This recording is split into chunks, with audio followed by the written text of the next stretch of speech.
Welcome back, everyone. So for today's video, we're gonna look at different ideas, mostly for the end game, some of them for the middle game to improve your chess. So one of the first things you can do is, you don't know what to do, play g3. Avoid any back rank mates. Let's say that all pieces are traded, you don't wanna get into trouble and get checkmated on the back rank. So you're creating this escape for the king. In certain positions like this one, we don't really have an attack. Actually, they have more of an attack. This pawn is hanging, so we have to do something about it.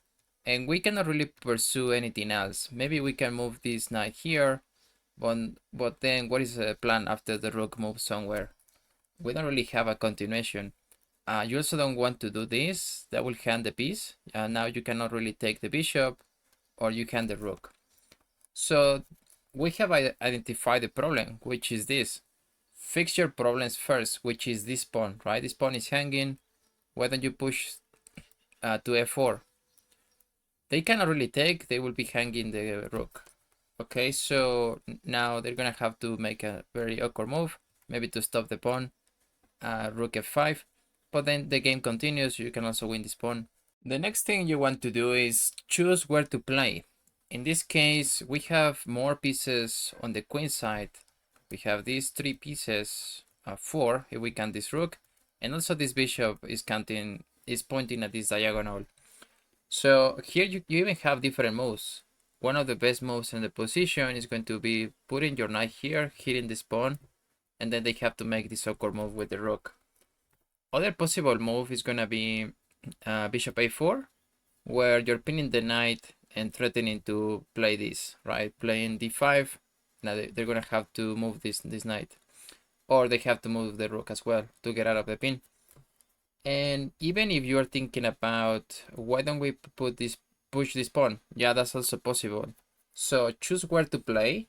Try to identify the weaknesses here. So this knight is not badly placed, but the problem is all of these pawns. Also, you can choose the playing on the light squares, right? We're gonna put the knight on this light square, or the bishop on this light square.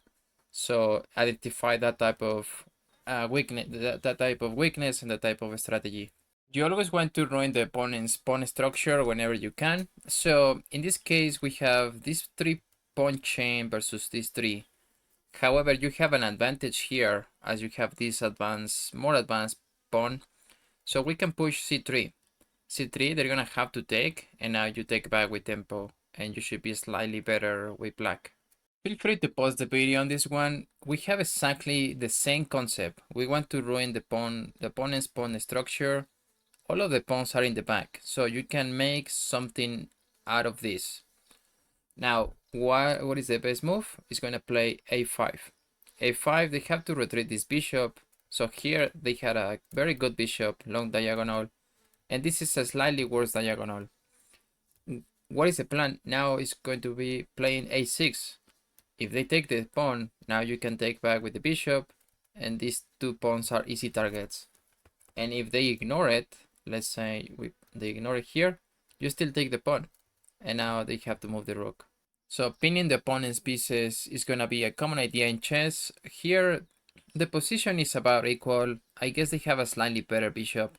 So let's improve this bishop by putting it here. They cannot really take this knight, otherwise they will be losing the queen. Okay, so to avoid that, they can move the queen. Now you can take here, they take, and now you can even go for this trade of queens. So, and you will be slightly better as you can win here a pawn, and this bishop is not as powerful anymore. You can also push a5 later, so everything is looking good for white. Prevent your opponent's ideas, also known as prophylaxis. In this case, what does the opponent want? They want to push this pawn, right? We're gonna see it later. One also common idea is to push double pawns. Let's prevent that and play b4. b4, they cannot play c5 anymore because they will be just losing a pawn for no reason. Alright, so when you don't know what to do exactly and you have double pawns, let's consider pushing the double pawn, as you wouldn't have to worry about this weakness anymore. And this is actually the best move in the position, e5. So once they take back, you don't even have to take back. that will ruin your pawn structure. Instead, you can even target this open file with the rooks, and let's say the knight moves. Now you can even take this pawn that was hanging, and everything is great. This bishop is looking at a very beautiful diagonal, and you can never lose with white in this position. Alright, in this one, we're accomplishing two things. One is we're gonna push the double pawns, and at the same time, we're blocking the diagonal of the opponent's bishop. So here, they have to retreat, and now we can even get rid of this knight, and they will have to double their pawns. So we're doing much better with white. How would you evaluate this position? It looks about equal. However, black's pieces are, they look great, these two knights, but this bishop is stuck in the back, and they have to push the pawn first, right, to get it out. That is the main difference in this position. So what you can do is trade all pieces and then keep the bishop pair, so you will have the advantage of development. That is where we see the difference. Now you can trade here knights. They're gonna have to take back, and here this is forcing, right? Queen d4. Queen d4, there is no other move but to trade queens, otherwise they just lose the knight. Okay, so they trade queens, and now they have to retreat the knight. So this bishop is about to come out. The best move is actually to move the king, but they have to waste this move just to get the bishop out. So yeah, and now we have the bishop pair, right, which is going to be much easier and very painful for black to defend. Push pawns when you have good pieces. In this case, we know we have good pieces when the bishop is looking at the long diagonal, the queen and the rook are forming the battery, and also the knight can come in anytime. So here we can push d4, and they wouldn't be able to take because now they get into troubles here. They're gonna have to push the pawn to e4. Okay, we can take with the knight, takes, we take back. And now you can see here the problem, right? This is terrible for white. They cannot really castle, they just lose the bishop.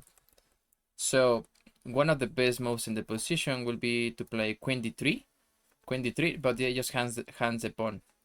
Okay, then they will have to castle, and then they lose another pawn, right? We can even go back here, and not even the best move in the position, but it still gives an advantage. You can even sack, so you can also sacrifice when you have good pieces, and the king is unsafe. So here, after they take back, you take back, and now whether you play with white, yeah, this is very difficult to play. So this is the last concept that wraps up today's session. Force the opponent to move pawns or create weaknesses. One of the easiest ways is to threaten to checkmate, or in this case, we're gonna threaten to give a check here and win the pawn. Okay, so they're forced to push this pawn, and they created a permanent weakness in the position. Now you can even retreat, and we're threatening to fork the two pieces, so it's difficult to play for white. Okay guys, thanks for watching. Please join the channel for only $1. I will see you in the next one. Take care.